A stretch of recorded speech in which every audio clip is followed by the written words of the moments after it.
Alhamdulillahirabbil alamin wassalatu wassalamu ala sayyidina Muhammadin wa ala alihi washabihi ajmain. Amma ba'd. Kita sampai pada bait yang ke-33. Waja'dun faqad ardahu khubsu maqalihi wa amma nukullabin fa'aqbih bima dzakar. Dan ja'at, maka keburukan perkataannya telah menghancurkannya.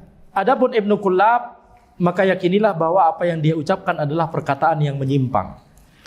Ja'at, yaitu Al-Ja'ad bin Dirham, adalah salah satu tokoh penyimpangan. Nah, dalam sejarah Islam, dialah orang yang pertama kali mengingkari sifat Allah. Tadi kita sebutkan Jaham bin Safwan itu mendapatkan akidah ini dari Al-Ja'ad bin Dirham. Jadi kalau sanad kesesatan yang tadi kita ulangi ya, lebih lambat. Jaham bin Safwan dari Al-Ja'ad bin Dirham, kemudian dari Aban bin Sam'an, kemudian dari Talut. Ini Talut yang berbeda dengan Talut dan Jalut, beda ya.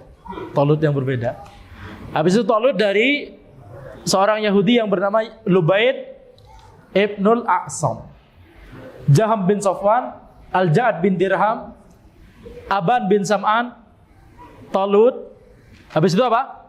Lubaid Ibnul A'sam. Di mana akidah yang menyimpang ini lalu dia ajarkan kepada Jaham bin Safwan. Dia juga meyakini bahwa Al-Quran adalah makhluk. Tidak meyakini bahwa Allah menjadikan Nabi Ibrahim alaihissalam sebagai kekasihnya, kekasih Allah. Tidak meyakini bahwa Allah berfirman kepada Nabi Musa alaihissalam secara langsung begitu ya, di Bukit Tur. Dan akidah menyimpang lainnya.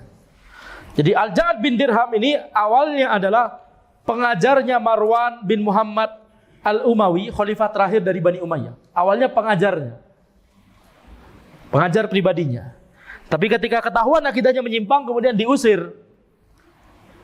Lalu Al-Ja'ad kemudian pergi ke Basrah. Nah, di situ kemudian Al-Ja'ad ini mengajarkan akidah bahwa Allah itu tidak berfirman kepada Nabi Musa dengan kalam yang dapat didengar. Ahlussunnah meyakini bahwa kalam Allah itu adalah lafadznya, maknanya, hurufnya, suara itu adalah kalam Allah. Jadi kalam Allah itu bisa didengar. Malaikat Jibril mendengarnya dari Allah Subhanahu wa taala. Jadi ada suaranya. Tapi bagaimana suara tersebut? Kita tidak tahu bagaimananya. Tapi yang jelas lafadznya, maknanya, hurufnya, suaranya itulah kalam Allah Subhanahu wa taala. Karena itu adalah kalam yang bisa didengar. Demikian pula Nabi Musa alaihissalam ketika Allah berfirman kepada Nabi Musa di Bukit Tur, Nabi Musa mendengar kalam Allah Subhanahu wa taala tersebut. Jadi itu bukan majaz. Ya, tapi di sini Al-Ja'ad mengingkari hal tersebut. Allah tidak berfirman kepada Nabi Musa dengan kalam yang dapat didengar. Nah, akhirnya jadi intinya Al-Ja'ad ini mengingkari sifat Allah Subhanahu wa taala. Kemudian mengatakan Al-Qur'an itu adalah makhluk. Jadi yang didengarkan oleh Nabi Musa itu adalah makhluk ini, begitu ya, bukan kalam Allah Subhanahu wa taala. bukan langsung dari Allah Subhanahu wa taala. Maka kemudian sama seperti Jaham, Al-Ja'ad ini kemudian dilaporkan kepada Khalid bin Abdullah Al-Qasri, pemimpin di Irak. Kemudian para ulama dihadirkan, habis itu menyidang Al-Ja'ad. Kemudian mereka semua lalu menyimpulkan bahwa Al-Ja'ad itu zindik. Sama. Lalu kemudian Al-Ja'ad ketika mereka itu melaksanakan sholat Idul Adha, ada di hari Idul Adha, ketika khutbah, pemimpin tadi Khalid bin Abdullah Al-Qasri, pemimpin Irak tadi, kemudian berkhutbah, karena beliau imamnya dan khatibnya, karena beliaulah pemimpin di negeri tersebut, di Irak. Kemudian di khutbahnya menjelaskan apa saja kurban yang boleh, apa saja kurban yang tidak boleh, apa saja yang disunnahkan ketika kurban, apa saja yang makruh. Kemudian pemimpin tersebut berkata, "Irji'u fatahhu taqabbalallahu minkum." Kembalilah kalian masing-masing ke rumah masing-masing, silakan berkurban, semoga Allah Subhanahu wa taala menerima amalan ibadah kalian. Fa inni mudahhin bil Ja'ad bin Dirham. Adapun aku mau menyembelih Al-Ja'ad bin Dirham. Fa innahu za'ama anna Allah lam yukallim Musa taklima wa lam yattakhidh Ibrahim khalila. Karena Al-Ja'ad ini mengklaim Dia mengatakan bahwa Allah tidak berfirman langsung kepada Nabi Musa dan tidak menjadikan Nabi Ibrahim sebagai kekasihnya.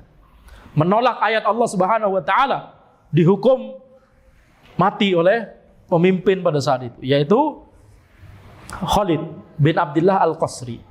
Nah, tentunya sebelum event ini Al-Ja'ad itu sudah bertemu sama Jaham sebelumnya, sudah ditransfer ilmu-ilmunya kepada Jaham. Jadi Al-Ja'ad sudah mentransfer akidahnya kepada Jaham bin Safwan sebelum disembelih. Dan disembelih di hari Idul Adha tersebut. Ya, ini kesudahannya Al-Ja'ad bin Dirham. Habis itu kita bicara tentang Ibnu Kullab di catatan kaki nomor 40. Abdullah bin Sa'id bin Kullab adalah salah satu tokoh penyimpangan. Di antara penyimpangannya adalah meyakini bahwa kalamullah adalah kalam nafsi, yaitu ungkapan di dalam jiwa. Sehingga yang didengar oleh kita saat ini dari Al-Quran, maka itu bukanlah kalamullah yang sebenarnya, tetapi hanyalah hikayat dari kalam nafsi. Ya, mungkin ini ibarat ini dicoret ya, karena kalau lafadz yang digunakan Ibnu Kullab adalah hikayat. Jadi Al-Quran itu adalah kalam nafsi, kata Ibnu Kullab. Apa yang dimaksud kalam nafsi? Kalam nafsi itu adalah makna yang ada di dalam jiwa. Kalau misalkan kita manusia begitu ya, sebelum kita bicara, kalau misalkan kita bicara dalam hati, apa yang ada di benak kita begitu ya, itu namanya ungkapan di dalam jiwa kita, betul tidak? Nah, ini yang dimaksud kalam nafsi, kalam yang ada di nafas. Ibnu Kullab mengatakan bahwa Al-Quran itu, kalamullah itu adalah kalam yang ada di diri Allah Subhanahu wa taala. Sebuah makna yang ada di dalam dirinya, dalam zatnya Allah Subhanahu wa taala. Tidak ada hurufnya, tidak ada suaranya. Nggak ada hurufnya, nggak ada suaranya. Malaikat Jibril nggak bisa mendengar kalamullah, karena itu cuma makna yang ada di dalam diri Allah. Dan ini kita lihat, Ibnu Kullab kemudian mengatakan kalam Allah yang ada di dirinya, di dalam atau di zat Allah Subhanahu wa taala yang qaim binafsir Rabb, binafsillah, bizatillah, yaitu makna yang ada pada zat Allah Subhanahu wa taala, ini kemudian terbagi menjadi 4. Kalamullah terbagi menjadi 4. Ada yang amr, perintah, ada yang nahyun, larangan, ada yang khobar, kabar, dan ada yang istifham, pertanyaan. Ya, ini maksudnya ayat ada yang perintah, ada yang larangan, ada yang mengabarkan, ada yang bertanya, gitu ya. Nah, sekarang adapun huruf dari Al-Quran yang kita baca, Bismillahirrahmanirrahim, itu huruf dan suara yang didengar oleh malaikat Jibril alaihissalam itu adalah hikayat dari kalamullah, bukan kalamullah itu sendiri. Jadi yang dibaca sekarang Bismillahirrahmanirrahim, hurufnya dan maknanya itu hikayat dari kalamullah. Kalamullahnya di mana? Kalamullah itu sesuatu yang ada di zat Allah. Kita nggak tahu. Tapi apa yang ada di mushaf sekarang itu adalah hikayat, nukilan. Hikayat itu apa? Menukilkan sesuai dengan sama seperti sumbernya, begitu ya. Nah, itu namanya hikayat. Jadi itu keyakinannya Ibnu Kullab. Sehingga kemudian Ibnu Kullab ini mengatakan bahwa kalam Allah itu tidak ada suaranya, tidak ada hurufnya. Adapun yang kita baca sekarang itu cuma hikayat dari kalam Allah, dari kalam nafsi yang ada di zat Allah Subhanahu wa taala. Tentunya ini adalah kesalahan, ya. Tentunya ini adalah penyimpangan bahkan. Karena akidah Ahlussunnah adalah kalam Allah itu adalah lafadznya, maknanya, hurufnya, dan suara yang didengar malaikat Jibril, suara yang didengar oleh Nabi Musa itu adalah kalam Allah. Yani kalam yusma, kalam yang bisa didengar. Nah, kalau kemudian kita yang baca sekarang, ya sudah, berarti suaranya suara kita, betul tidak? Suaranya suara kita. Sekarang. Atau suaranya Qori misalkan. Sekarang. Tapi apa yang diucapkan, perkataan siapa yang diucapkan itu? Firman Allah, betul tidak? Nah, akidah Ahlussunnah gampang, betul tidak? Mudah. Tapi Ibnu Kullab punya konsepsi tersendiri. Bahwa kalam Allah itu adalah sebuah entitas. Kita bicara ya ala bahasa dosen teologi. Apa namanya? Sebuah entitas, sebuah maknan qaimun bidzatillahi ta'ala, sebuah makna yang itu ada pada zat Allah Subhanahu wa taala. Nah, kalam ini ketika kemudian diejawantahkan dalam bentuk huruf dan makna, maka itulah yang kemudian menjadi Al-Quran. Jadi Al-Quran yang sekarang kita baca itu adalah hikayat saja, bukan kalam Allah secara langsung. Taib. Nah, ini adalah penyimpangan. Ya, ini adalah penyimpangan.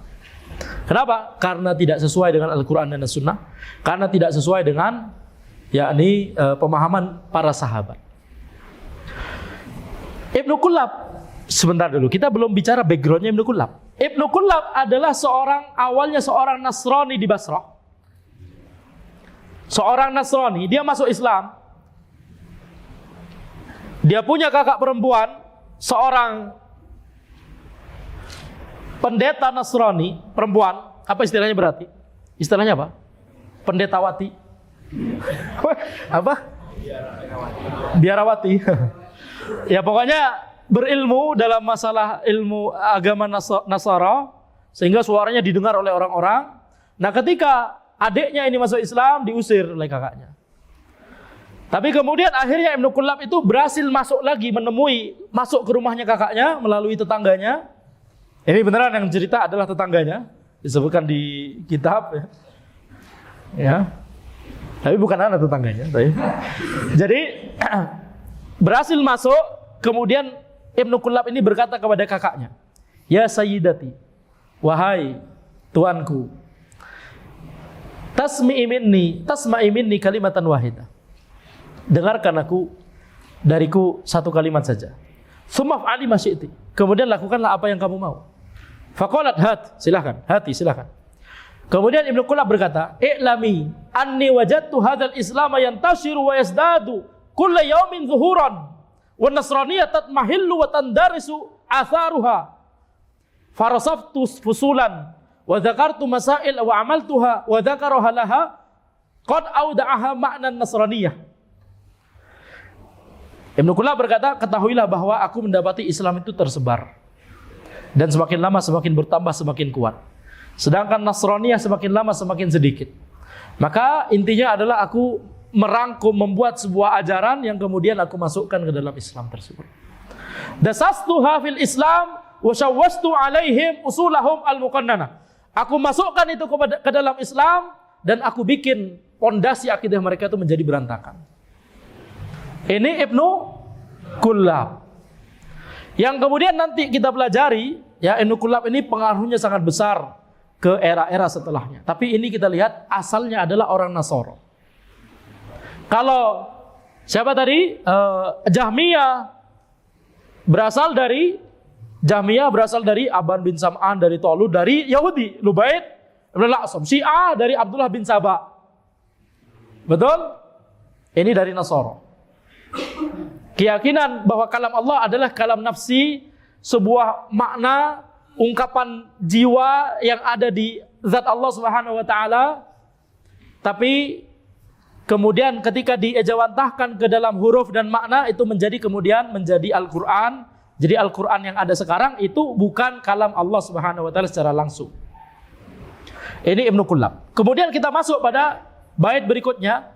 Wa ja'a Ibnu Karram bi hujrin wa lam yakun lahu qadamun fil ilmi lakinnahu jasar. Lalu datanglah Ibnu Karram dengan perkataan yang batil, dan tidaklah dia memiliki pondasi yang kokoh dalam ilmu, akan tetapi dia lancang. Di catatan kaki 41, Muhammad bin Karram As-Sijistani adalah salah satu tokoh penyimpangan. Di antara penyimpangannya adalah meyakini bahwa iman adalah perkataan dengan lisan saja. Tadi yang kita sebut di catatan kaki nomor berapa itu? 35. Ada yang meyakini dengan lisan saja, itu Karramiyah. Karena pionirnya namanya Ibnu Karram. Meyakini bahwa Allah pada awalnya tidak bisa berfirman, lalu kemudian setelah itu baru bisa berfirman ketika Allah berkehendak. Jadi Ibnu Karram meyakini bahwa iman itu adalah perkataan dengan lisan saja. Sehingga ini termasuk Murji'ah. Jadi orang ketika dia mengucapkan kalimat tauhid la ilaha illallah, dia langsung mukmin. Walaupun di hatinya ada kekufuran, walaupun anggota tubuhnya dia sujud ke berhala, misalkan melakukan kesyirikan dan seterusnya, selama di lisannya dia mengucapkan asyhadu alla ilaha illallah, walaupun setelah itu melakukan kesyirikan, kekufuran, tetap mukmin, tidak murtad. Jadi ini adalah keyakinannya Ibnu Karam, dan tadi kita katakan orang munafik dia mengucapkan kalimat tauhid, tapi Allah Subhanahu wa taala mengatakan innal munafiqina fid darkil asfali minan nar. Sungguhnya orang-orang munafik itu di ceruk paling bawah dari neraka. Kemudian Ibnu Karam ini juga meyakini bahwa Allah itu pada awalnya tidak bisa berfirman.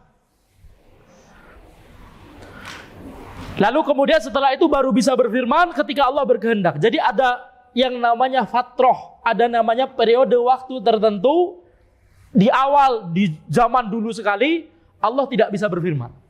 Habis itu kemudian ketika Allah tiba-tiba Allah berkehendak mau berfirman, kemudian Allah berfirman. Ini keyakinannya Ibnu Karam. Ini akidah yang menyimpang. Karena itu sama saja mengatakan bahwa Allah tidak maha, yakni sempurna, tidak bisa berfirman pada waktu dulu itu, pada saat fatroh itu. Mana dalilnya? Nggak ada. Terus fatroh itu mana? Patokannya fatroh itu mana? Kapan Allah mulai berfirman? Nggak ada dalilnya. Ini cuma logika-logika yang dia ucapkan. Kalau kita tanya, bagaimana dia bisa sampai kepada logika ini? Maka jawabannya agak panjang. Kita bahas sekarang. Jangan besok. Sekarang orang-orang ahlu kalam, mereka terpengaruh dengan ilmu kalam. Mereka punya konsepsi sendiri tentang yang namanya makhluk. Yang namanya makhluk itu adalah sesuatu yang hadis, bukan hadis. Kalau hadis ada ya setelah dal, hadis itu hadis Nabi Muhammad SAW. Kalau ini hadis, ha alif dal, habis itu gak ada ya-nya, sa, hadis. Makanya belajar bahasa Arab. Sesuatu yang hadis, yakni sesuatu yang sebelumnya nggak ada, habis itu setelah waktu tertentu baru ada. Ini sesuatu yang hadis. Ini namanya makhluk seperti ini. Kata orang-orang yang terpengaruh oleh ilmu kalam. Ini pemikirannya dari Aristoteles dan Plato dan seterusnya. Antum tahu, Aristoteles sama Plato itu satu perguruan. Plato itu syekhnya Aristoteles. Ya, tapi kemudian Aristoteles mengembangkan pemikiran sendiri yang lebih sesat daripada Plato. Plato sendiri sudah sesat. Tapi Aristoteles kemudian Aristo di Aflatun sama Aristo kalau di bahasa literatur orang Arab, literatur ulama. Aflatun sama Aristo. Plato sama Aristoteles. Jadi syekhnya siapa? Plato. Tapi nggak usah. Jangan kemudian faedah dari daurah ini Syekh Plato. Ya, nggak boleh ya. Tapi ya ada sebagian tulisan para ulama yang mengatakan Aristo wa syekhuhu Plato. Aristo wa syekhuhu Aflatun. Aristo dan syekhnya Plato. Maksudnya syekh di sini maksudnya guru maksudnya. Ya. Jadi di literatur bahasa Arab kan syekh maknanya guru. Baik. Sampai mana tadi? Jadi mereka mendapatkan akidah dari Yunani bahwa sesuatu makhluk itu pasti hadis. Nah, kalau kemudian Allah Subhanahu wa taala itu berfirman sejak zaman azali. Dari zaman mereka menggunakan istilah qadim, dari zaman qadim yang zaman dahulu sekali, itu Allah sudah bisa berfirman, maka gimana kalau Allah berfirman? Berarti Allah berfirman memunculkan, paham tidak? Ini kan mikir, ini paham? Sampai sini mikir, antum sampai mikir ke sana. Ini offside. Mereka mikirin. Ketika Allah kemudian berfirman berarti kan memunculkan suara, memunculkan lafaz, memunculkan makna, memunculkan huruf, betul? Kalau sesuatu baru muncul saat itu, sebelumnya belum muncul, kan berfirmannya sekarang misalkan. Berarti 5 menit sebelumnya kan belum ada itu lafaz, makna, huruf dan suara. Kalau kemudian kita mengatakan Allah itu bisa berfirman sejak zaman azali, maka itu sama saja bahwa ada sesuatu yang hadis yang terjadi pada diri Allah Subhanahu wa taala. Ada sesuatu yang baru muncul terjadi pada diri Allah Subhanahu wa taala. Ini namanya hululul hawadits. Terjadinya hawadits, hawadits adalah jamak dari hadis. Hululul hawadits, terjadinya sesuatu yang hadis pada diri Allah Subhanahu wa taala. Maka ini kata mereka kalau kita yakini ini, maka kita sama saja mengatakan Allah itu makhluk. Allah itu hadis juga. Karena sesuatu hadis terjadi pada sesuatu, maka sesuatu ini hadis juga. Paham ini? Belum, baik.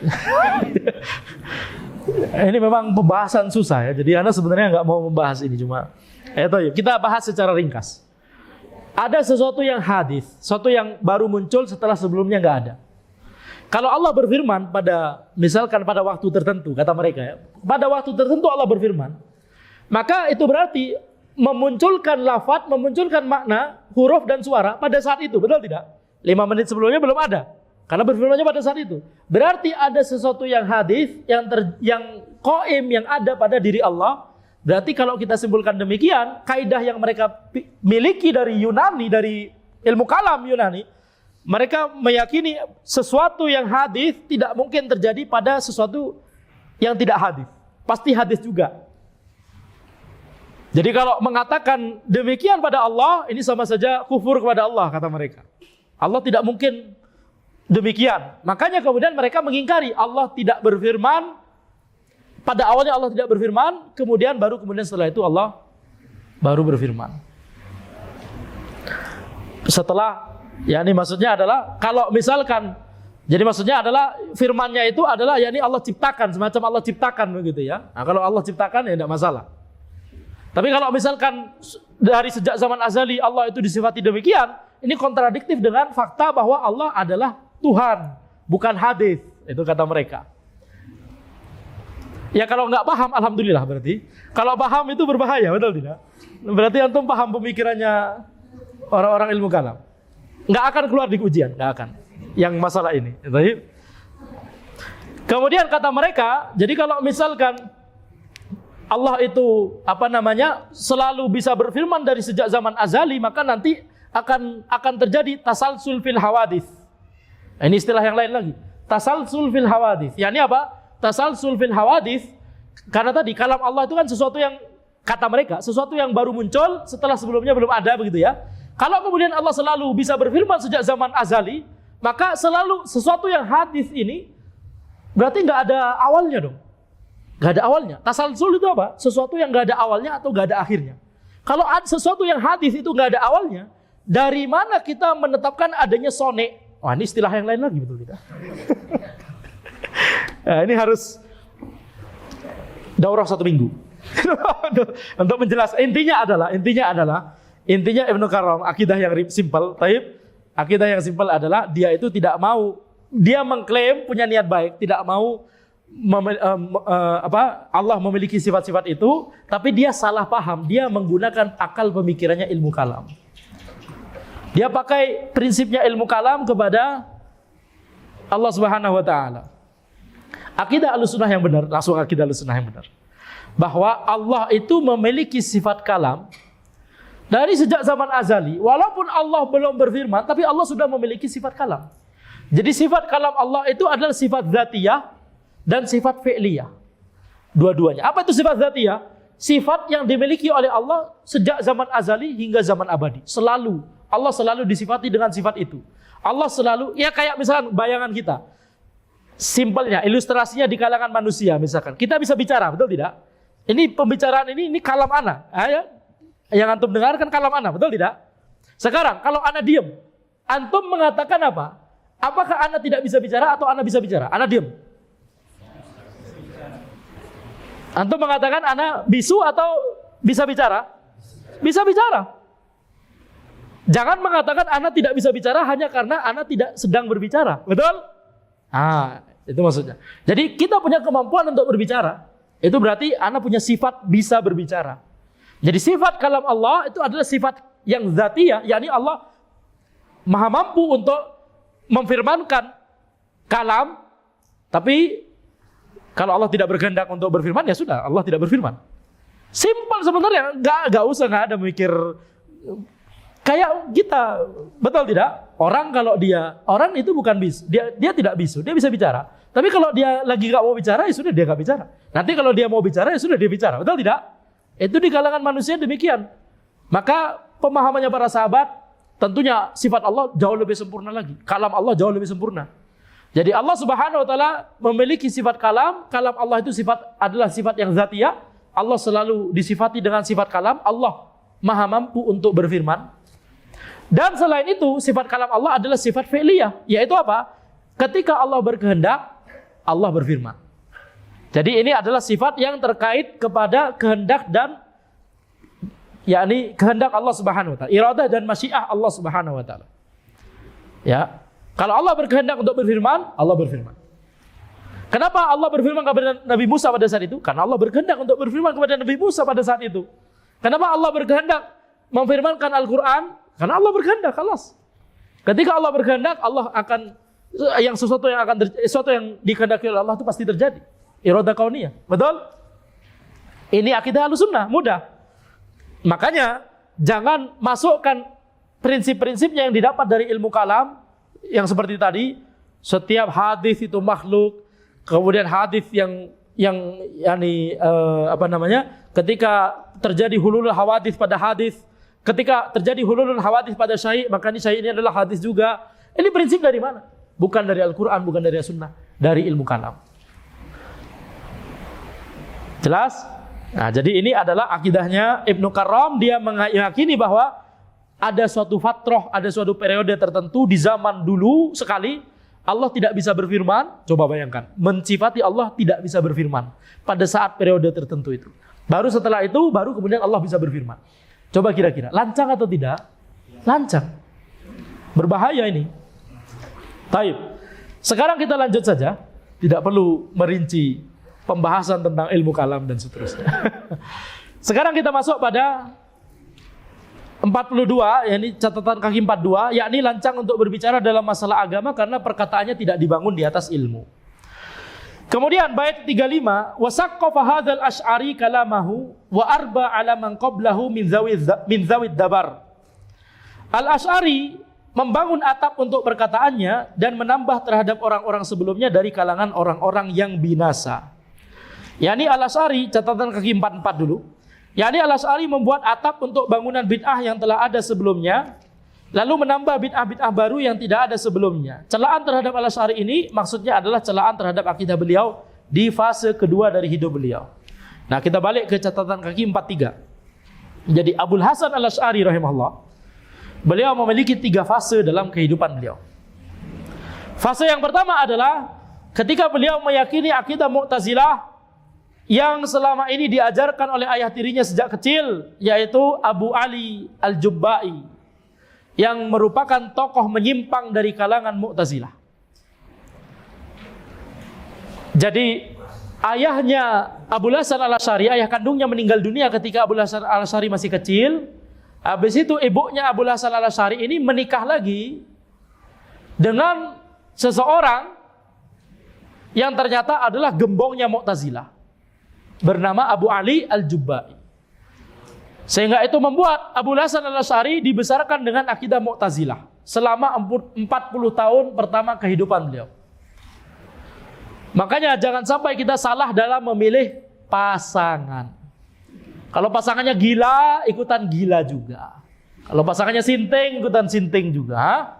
Berbahaya. Kalau manhajnya bermasalah, ikutan manhajnya bermasalah juga, berbahaya, tidak boleh. Harus hati-hati dalam memilih pasangan.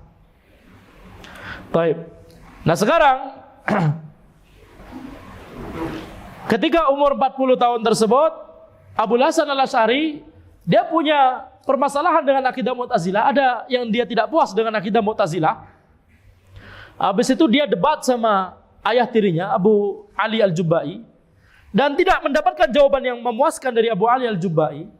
Akhirnya Abul Hasan Al-Asy'ari setelah kemudian istikharah dan seterusnya, dia kemudian datang ke masjid, kemudian dia di mimbar di hadapan orang-orang, dia mengatakan, dia membuka jubahnya, habis itu dia mengatakan, anak keluar dari Mu'tazilah sebagaimana anak keluar dari jubah ini. Anda melepaskan akidah Mu'tazilah sebagaimana anak melepaskan jubahku ini. Ya. Jadi bermasalah dengan akidah Mu'tazilah. Jadi keluar dari akidah Mu'tazilah. Kemana? Nah, ketika saat itu Abul Hasan Al-Asy'ari ini, nama aslinya Ali bin Ismail Al-Asy'ari, Ali bin Ismail Al-Asy'ari. beliau ini mendapati Ibnu Kullab itu banyak membantah Mu'tazilah. Siapa Ibnu Kullab? Yang mantan Nasrani tadi, yang kemudian masuk Islam untuk menyebarkan pemahaman yang menyimpang. Al-Asy'ari kemudian takjub dengan pemikirannya Ibnu Kullab. Habis itu Al-Asy'ari kemudian mengambil akidahnya Ibnu Kullab tersebut. Jadi akidah dari seorang Nasara yang kemudian disebarkan oleh Ibnu Kullab tadi, kemudian ditransfer ke Abul Hasan Al-Asy'ari di periode kedua beliau ini. Nah, di periode kedua inilah beliau meninggalkan pemahaman Mu'tazilah, lalu menetapkan 7 sifat saja untuk Allah, yang lainnya ditakwil dan melakukan takwil terhadap sifat-sifat Allah lainnya. Ilmu, haya, qudrah, iradah, sama, basar, kalam, 7. Nah, kemudian nanti dikembangkan jadi 20. Wujud, qidam, baqa, mukhalafatul lil hawadithi, qiyamuhu bidafsi. Nah, itu turunan dari itu. 7, antara 7 kemudian nanti berkembang jadi 20. Berarti itu akidah dari mana? Ini akidah yang kemudian terkenal di kaum muslimin. Akidah menyimpang dari beliau di fase kedua inilah yang kemudian tersebar dan dikenal dengan nama akidah Asy'ariyah. Ini dari mana berarti? Dari Ibnu Kullab. Dari siapa berarti? Seorang Nasara yang memasukkan akidah yang menyimpang ke dalam Islam. Coba bayangkan. Nah, tapi ada perbedaan, sedikit modifikasi akidahnya Asy'ari dari akidahnya Ibnu Kullab. Kalau Ibnu Kullab berkata bahwa kalam Allah yang kalam nafsi tadi, ungkapan di dalam jiwa tadi, Ibnu Kullab masih mengatakan ini terdiri ada 4 jenis, ada perintah, ada larangan, ada khobar, ada pertanyaan, istifham. Kalau Al-Asy'ari berkata kalam Allah yang merupakan kalam nafsi itu, yang ungkapan di diri Allah Subhanahu wa taala, itu la yataba'at wa la yata'addad wa la yatakassar wa la yatajazza. Yaitu tidak berbilang, tidak terbagi menjadi bagian-bagian. Enggak ada pembagian jadi amr, nahyun, khobar, istifham, perintah, larang, enggak ada. Itu satu kesatuan entitas, beneran satu kesatuan makna saja, kata Al-Asy'ari. Ya, ini sedikit bedanya dengan Kullabiyah, sedikit bedanya dengan pemahamannya Ibnu Kullab. Tapi sama-sama mengatakan kalam Allah adalah kalam nafsi. Adapun huruf dan suara yang didengar malaikat Jibril, huruf, lafaz, makna dan suara yang didengar malaikat Jibril alaihissalam itu adalah ibarat. Makanya ibarat tadi Surana coret, karena itu adalah istilah yang digunakan oleh Al-Asy'ari ya. Ibarat yang ada, ibarat yang menunjukkan kepada kalamullah, bukan kalamullah itu sendiri. Kalau Kullabiyah menyebutkan dengan istilah hikayat, kalau Asy'ariyah menyebutkan dengan istilah ibarat. Tapi mirip-mirip sebenarnya, betul tidak? Cuma beda istilah saja.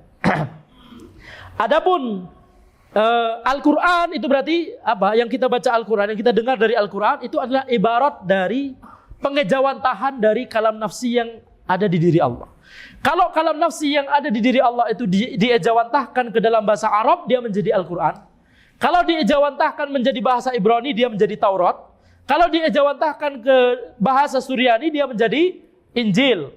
Sehingga Al-Quran, Taurat dan Injil itu sama saja. Kalau ada surat Al-Fatihah di Al-Quran, maka ada padanan dari surah Al-Fatihah di Taurat. Ada padanan dari Al-Fatihah di Injil. Kalau ada ayat Bismillahirrahmanirrahim di Al-Quran, ada padanan ayat tersebut, ada padanan basmalah di Taurat dan ada padanan basmalah di Injil. Karena ini adalah sebenarnya ibarat dari satu hal yang sama, itu kalam nafsi yang ada di diri Allah Subhanahu wa taala. Sekarang Anda tanya, ini mana dalilnya? Gak ada. Justru kalau begitu berarti konsekuensinya apa? Al-Quran dan Taurat dan Injil sama saja, betul tidak? Padahal Al-Quran itu menganulir yang telah ada sebelumnya, menyempurnakan yang telah ada sebelumnya, lebih bagus daripada yang ada sebelumnya. Betul? Betul. Nah, jadi ini adalah akidahnya Al-Asy'ari.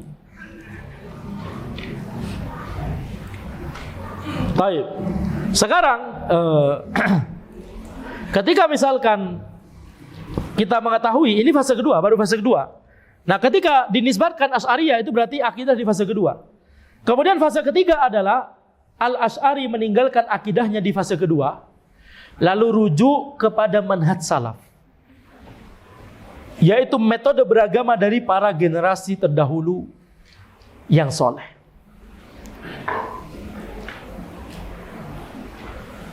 Di fase ketiga ini, Abul Hasan Al-Asy'ari rahimahullah, beliau menuliskan kitab Al-Ibanah, menuliskan akidah yang lurus di situ. Menuliskan kitab Maqalatul Islamiyin, salah satu kitab yang banyak sekali berisi tentang bantahan terhadap firqah-firqah yang menyimpang. Jadi Al-Asy'ari setelah tobat bantah semua itu.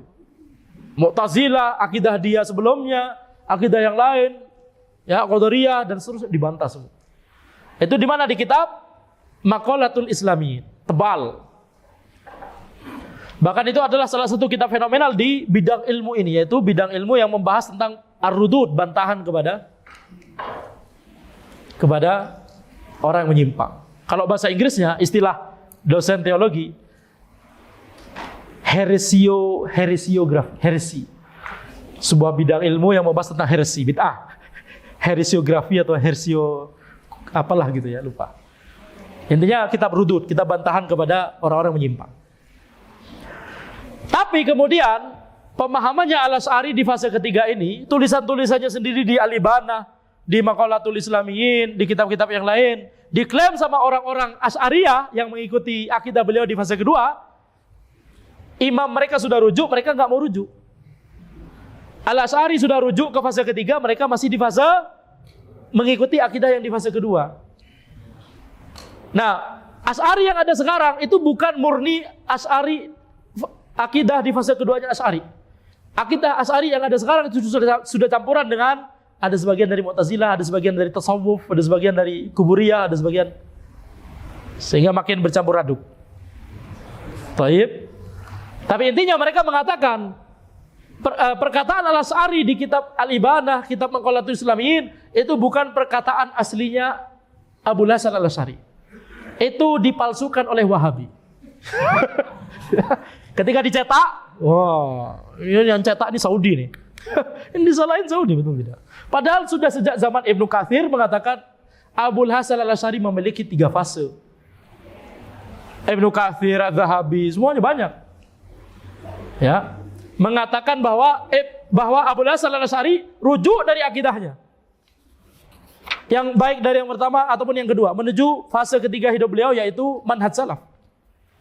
Dan ada buktinya, kitab Al-Ibanah, kitab Maqalatul Islamiyin, dan seterusnya dan seterusnya. Di kitab Maqalatul Islamiyin ada satu bab khusus yang Al-Imam Abul Hasan Al-Asy'ari tidak membantah, tapi murni menyebutkan akidah yang lurus. Karena kitab Maqalatul Islamiyin di bab-bab lain banyak bantahan.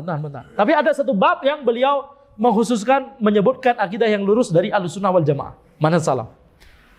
Nah, itu kalau misalkan kita ambil satu bab itu saja, itu udah kayak matan. Kapan mau dibahas di daurah? Kita bikin judul Akidah Al-Asy'ari yang sesungguhnya.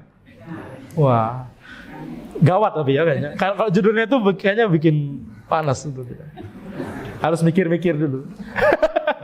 Bikin cari judul yang lebih halus mungkin, ya. Contohnya apa? Al-Asy'ari sudah rujuk, antum kapan? Lebih lagi, betul tidak? Antum kapan? Baik. Jadi ini Abul Hasan Al-Asy'ari. Sekarang kita tanya, kalau mereka menisbatkan kepada Al-Asy'ari, mereka mengklaim akidah kita adalah Asy'ariyah, fikih kita adalah Syafi'iyah. Maka kita tanyakan, tidak masalah kalau kita bermazhab dengan mazhab Syafi'i tanpa harus fanatik buta begitu ya. Tidak masalah kalau kita menjadikan itu sebagai sekedar tangga untuk belajar ilmu fikih sehingga nanti menjadi makin lama makin berilmu. Tidak masalah dengan yang klaim Syafi'iyah ini, tidak masalah. Tapi maksud Anda adalah menggabungkan klaim Asy'ariyah dan Syafi'iyah ini aneh. Mari kita renungkan. Antum mengatakan bahwa antum secara akidah mengikuti Asy'ariyah, secara fikih mengikuti Syafi'iyah. Apakah akidahnya Abul Hasan Al-Asy'ari dan akidahnya Imam Syafi'i itu berbeda sehingga harus dibedakan? Kenapa harus dibedakan? Kalau antum menjawab gak ada bedanya antara Abul Hasan Al-Asy'ari dan Imam Syafi'i, Maka kita katakan harusnya menisbatkannya adalah kok yang jauh lebih utama daripada Abu Hasan al-Asy'ari, yaitu Imam Syafi'i. Siapa yang lebih utama? Imam Syafi'i atau Abu Hasan al-Asy'ari? Yang lebih utama adalah Imam Syafi'i. Imam Syafi'i itu mustahid mutlak, Abu Hasan al-Asy'ari bukan mustahid sama sekali. Ulama tapi bukan mustahid. Apakah bisa demikian? Bisa, banyak. Tapi Imam Syafi'i tidak hanya sekedar mustahid, mustahid mutlak. Muridnya Imam Malik, gurunya Imam Ahmad. Muridnya aja jadi mustahid mutlak berikutnya. Itu Imam Syafi'i. Muridnya aja jadi mustahid mutlak berikutnya. Kalau akidahnya sama antara Syafi'i dan Asy'ari, kenapa tidak kita katakan secara akidah dan secara fikih kami adalah Syafi'iyah? Ngapain harus kami Asy'ari secara akidah, Syafi'i secara fikih? Kenapa harus dibeda-bedakan? Itu kalau antum jawab akidahnya sama. Sekarang kalau antum jawabnya berbeda, akidahnya berbeda, maka kita katakan, terus mengapa antum memilih yang tidak lebih utama? Karena tidak mengikuti yang lebih utama, yaitu Imam Syafi'i. Kalau akidahnya Imam Syafi'i berbeda sama Al-Asy'ari, kenapa malah ikut dalam masalah akidah, masalah yang lebih penting daripada fikih? Kenapa antum malah ikut Asy'ari bukan ikut Al-Imam Syafi'i? Jadi mau jawabannya apapun dari dua kemungkinan itu, ini sama-sama tidak sinkron. Ketika mengatakan akidah kami Asy'ariyah, fikih kami Syafi'iyah, tidak sinkron. Tapi Ahlussunnah mengatakan akidah kita adalah akidahnya generasi terdahulu yang soleh, semuanya sama. Sahabat, tabi'in, tabi'in, 4 imam mazhab, akidahnya sama. Secara fikih, nanti kita lihat secara fikih, apakah antum selama ini diajarin fikih? Ini tergantung gurunya. Tergantung gurunya. Kalau gurunya pakai kurikulum ini, ya sudah Pak, antum pakai kurikulum itu tanpa harus fanatik. Ada yang belajar pakai kurikulumnya Syafi'iyah, ada yang belajar pakai kurikulumnya Hanabilah, Hambali, ada yang belajar pakai kurikulumnya Hanafiyah, Hanafi, ada yang belajar pakai kurikulumnya Malikiyah. Ini masalah fikih tidak masalah. Ya, ada perbedaan istihadiyah tidak masalah. Tapi akidah mereka semua sama. Baik, jadi tidak ada kontradiksi di Ahlussunnah, tapi mereka banyak kontradiksinya. Baik. Sekarang lanjut bait ke-36, habis ini mudah semua ya insyaallah. Kita bisa tinggal baca aja sampai selesai. Fa maqalahu qad bana lil haqqi zahiran wa ma fil huda amdan liman maza wad dakar. Maka apa yang dia ucapkan itu telah jelas kebatilannya di hadapan kebenaran, dan apa yang ada dalam petunjuk bagi orang yang berusaha membedakan dan mengambil pelajaran. Yakni akidah di fase kedua dari kehidupan Al-Asy'ari itu jelas kebatilannya jika dibandingkan dengan kebenaran dan petunjuk di dalam Al-Quran dan As-Sunnah. Jadi jelas kebatilannya. Tetapi ini hanya jelas bagi orang yang berusaha untuk membedakan mana kebenaran dan mana kebatilan. Hanya yang mau nyari ilmu yang bisa jelas bedanya, gitu ya. Dan ini hanya jelas bagi orang yang berusaha mengambil pelajaran dari Al-Quran dan As-Sunnah, bukan dari ilmu kalam. Kemudian yukafiru hadza dzaka fima yaquluhu wa yadhkuru dza anhu alladhi indahu dzukir. Yang ini mengkafirkan yang itu dalam apa yang diucapkannya dan menyebutkan hal yang sama dengan apa yang diucapkan kepadanya. Yakni masing-masing dari golongan yang menyimpang tersebut saling mengkafirkan satu sama lain. Ketika sebagian dari mereka mengkafirkan sebagian yang lain, maka sebagian yang lain tersebut akan membalas dengan cara mengkafirkan juga. Ini sifatnya orang-orang yang menyimpang. Kalau Ahlussunnah dibilang takfiri, dibilang apa, kita nggak balas antum yang takfiri, tidak mengatakan antum yang kafir. Kalau ada Ahlussunnah dibilangin, dicela, antum suka mengkafir-kafirkan orang, kita tidak berbalas, tidak mengatakan atau antum kafir, kita tidak membalas dia antum kafir juga, tidak. Nggak boleh. Ahlussunnah dalam masalah takfir itu sangat berhati-hati. Mengkafirkan individu tertentu itu adalah ranahnya para ulama besar, bukan ranah semua orang. Betul? Nah, jadi butuh fatwa dari para ulama besar apakah fulan itu sudah kafir atau tidak. Tapi tujuan kita dakwah bukan untuk mengkafir-kafirkan orang. Justru ini berlawanan dengan tujuan dakwah kita. Tujuan dakwah kita adalah ngajak sama-sama kita memiliki akidah yang benar, akidah yang lurus, sehingga kita sama-sama bisa masuk ke dalam surga Allah Subhanahu wa taala. Nah, kalau dia misalkan punya akidah menyimpang, belum mau menerima dakwah kita, ya sudah, kita sabar, dakwah terus. Siapa tahu nanti dia bisa menerima dakwah kita tersebut. Nah, jadi misalkan akidahnya Asy'ariyah di fase kedua, mereka mengatakan bahwa kewajiban pertama bagi seorang hamba itu adalah, kalau Ahlussunnah meyakini kewajiban pertama dari seorang hamba adalah mentauhidkan Allah Subhanahu wa taala. beribadah kepada Allah Subhanahu wa taala, mentauhidkan Allah dan beribadah kepada Allah. Itu kewajiban pertama dari seorang hamba. Wa ma khalaqtul jinna wal insa illa liya'budun. Tidaklah aku ciptakan jin dan manusia kecuali untuk beribadah kepadaku. Tapi kalau Asy'ariyah, mereka meyakini seperti perkataannya siapa? Ar-Razi dan Zarkasi dan seterusnya, Al-Juwaini. Mereka mengatakan bahwa kewajiban pertama bagi seorang hamba adalah an-nazar. Apa itu nazar? Bukan ta'aruf, nazar nikah, bukan ya. Nazar ini mikir. Kewajiban pertama adalah memikirkan tentang apakah Allah ada atau tidak. Sebagian yang lain dari mereka mengatakan al-qasdu ilan nazar, punya niat untuk berpikir. Sebagian yang lain dari mereka mengatakan kewajiban pertama adalah asyak, ragu-ragu dulu apakah Allah ada atau tidak. Kalau ada seseorang masuk Islam karena fitrahnya, karena dari fitrahnya dia meyakini bahwa Allah itu ada, tapi dia tidak punya argumentasi logika ala mantik dan ala ilmu kalam, misalkan, keislamannya diperselisihkan. Apakah keislamannya tidak sah, kafir?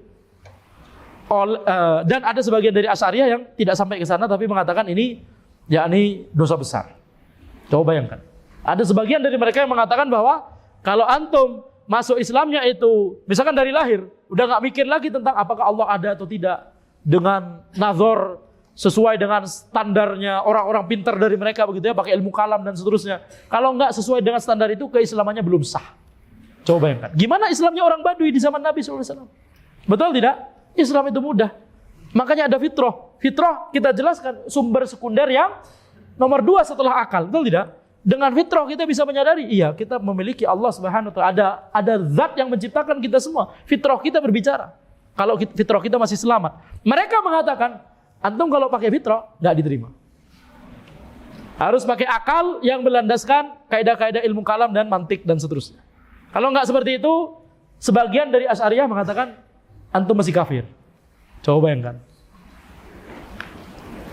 Ya, berbahaya. Jadi ini adalah kesalahan yang fatal. Sudah tahu tentang ini atau belum sebelumnya? Ada kayak ginian sudah tahu atau belum? Belum tahu. Ya, ini pembahasannya dalam Islam, pembahasan awwal wajibin fil Islam. Kewajiban pertama dalam Islam. Nah, itu mereka banyak berselisih pendapat. Apa kewajiban pertama dalam Islam? Kalau Ahlussunnah gampang. Lihat hadis Nabi Muhammad SAW memerintahkan Nabi Muhammad SAW memerintahkan Mu'adz bin Jabal ke Yaman. Apa yang diperintahkan? Fa innaka taqdimu ala qaumin min ahli kitab falyakun awwala ma tad'uhum ilai anta syahada alla ilaha illallah wa anna muhammadar rasulullah. Engkau akan mendatangi orang-orang dari kalangan ahli kitab di Yaman, maka jadikan yang pertama engkau dakwahkan adalah syahadat, aku bersaksi bahwa tidak Tuhan yang berhak diibadahi kecuali Allah dan bahwa Muhammad adalah Rasulullah. Jadi tauhid itu adalah kewajiban pertama. Dapat dari mana? Dari hadis. Selesai, mudah. Enggak perlu mikir. Makanya mereka berbeda pendapat. Kewajiban pertama nazar. Bagi yang dari mereka ada yang mengatakan, sebagian dari mereka al-qasdu ilan nazar. Sebagian dari mereka mengatakan asyak, harus ragu-ragu dulu. Padahal iman harus yakin, enggak boleh ragu-ragu dulu. Ini sudah yakin, punya fitrah, tapi harus balik lagi, atau harus ragu-ragu dulu. Kalau enggak ragu-ragu dulu, enggak sah Islamnya. Enggak tahu antum. Cuma ada di kitab-kitab, tidak diajarkan ke orang awam, karena orang awam kalau masih punya fitrah pasti akan mengiringkan dahi. Masa begini Islam? Ini ada di kitab-kitabnya Asy'ariyah. Ya. Makanya belajar besar. Baik. Nah sekarang, jadi kalau misalkan ada dai yang nggak bisa belajar, nggak bisa bahasa Arab, nggak bisa baca kitab Arab gundul, kira-kira mau ngajarin apa? Ya, Anda mengatakan ini bukan untuk menyombongkan diri, bukan. Memang ini adalah peraturannya dalam adabnya dalam Islam, peraturannya dalam manhaj Ahlussunnah, harus orang berilmu, nggak boleh sembarangan belajar kepada orang berilmu. Paham ini? Jadi, baik. Sekarang kita lanjutkan. Wabil aqli fima yas'umuna tabayanu wa kulluhum qad faraqal aqla law sya'ar. Mereka merasa bahwa mereka berbeda dari yang lainnya dengan akal, padahal seluruh dari mereka telah menyelisihi akal seandainya mereka sadar. yakni masing-masing dari golongan yang menyimpang tersebut merasa bahwa merekalah yang benar karena mereka berbeda dari golongan yang lainnya dengan akal dan pemikiran yang mereka miliki. Saling berbangga-bangga dengan argumentasinya masing-masing. Jadi Mu'tazilah berargumentasi dengan akal, menyombongkan diri di hadapan Asy'ariyah, begitu pula sebaliknya. Padahal seandainya mereka sadar, maka mereka akan mengetahui bahwa akal dan pemikiran mereka itu adalah kebatilan. Justru mereka sebenarnya telah menyelisihi akal yang sehat, yaitu akal yang sesuai dengan dalil-dalil syar'i dari Al-Quran dan As-Sunnah. Fada'anka maqad abda'u wa tanatta'u wa lazim tariqal haqqi wan nassi wastabir. Maka tinggalkanlah bid'ah yang telah mereka ada-adakan dan ucapkan tanpa ilmu, teguhlah di atas jalan petunjuk dan dalil dan bersabarlah. Karena berusaha untuk istiqomah di atas kebenaran dan ketaatan kepada Allah dan Rasulnya itu membutuhkan kesabaran. Ya, bahkan ini adalah kesabaran yang paling utama dari seluruh bentuk sabar. Jadi ada sabar untuk melaksanakan perintah Allah, sabar untuk menjauhi maksiat, keharaman dari Allah, dan sabar untuk menghadapi musibah. Jadi sabar untuk melaksanakan ketaatan itu adalah sabar yang paling baik. Wa hus muqtadal athari wal wahyi fil ladzi tanaza'a fihi an-nasu min hadhil fiqar. Ambillah apa yang ditunjukkan oleh athar dan wahyu dalam perkara yang diperselisihkan oleh manusia dalam masalah-masalah tersebut. Fama lidawit tahsili uzrun bitarki ma atahu bihi Jibrilu fi manzilis suwar. Maka tidak ada uzur bagi orang yang menginginkan kebenaran untuk meninggalkan sesuatu yang dibawa oleh Jibril dalam surat-surat, yakni surat-surat Al-Quran. Wa bayyana fahwahu an-nabiyyu bi syarhihi wa adda ilal ashabi ma anhu qad sutir. Dan apa yang dijelaskan kandungannya oleh Nabi dengan penjelasan-penjelasan dari beliau, dan apa yang beliau sampaikan kepada para sahabat yang telah dicatat, yakni hadis Nabi SAW, rapi dicatat oleh para ulama setelahnya. Maka tidak boleh bagi orang yang menginginkan kebenaran untuk meninggalkan Al-Quran dan As-Sunnah. Ini inti utama dari bait 41 dan 42. Habis itu bait 43 dan 44 itu adalah doa. Fabillahi taufiqi wa amulu afwah wa as'aluhu hifdzan yakini minal ghiyar. Maka aku memohon taufik untukku kepada Allah, dan aku mengharapkan ampunannya, dan aku memohon kepadanya untuk menjagaku dari perubahan. Perubahan apa? Yakni penulis memohon kepada Allah Subhanahu wa taala agar Allah memberikan keistiqomahan kepada beliau dalam ketaatan kepadanya dan dalam akidah dan manhaj yang lurus, dan agar Allah memberikan keselamatan dari berubahnya diri. Perubahan itu maksudnya berubahnya diri menuju kemaksiatan, penyimpangan, kekufuran dan kesyirikan. Ya, semoga kita semua diistiqomahkan oleh Allah Subhanahu wa taala di atas jalan kebenaran. Li as'ada bil fawzil mubini musabiqan ila jannatil firdausi fi salihiz zumar. Agar aku bahagia dengan kemenangan yang nyata, yakni di surga, dan menjadi orang yang terdepan untuk memasuki surga Firdaus bersama dengan rombongan orang-orang yang saleh. Baik, maka demikian yang bisa Anda sampaikan dalam daurah ini.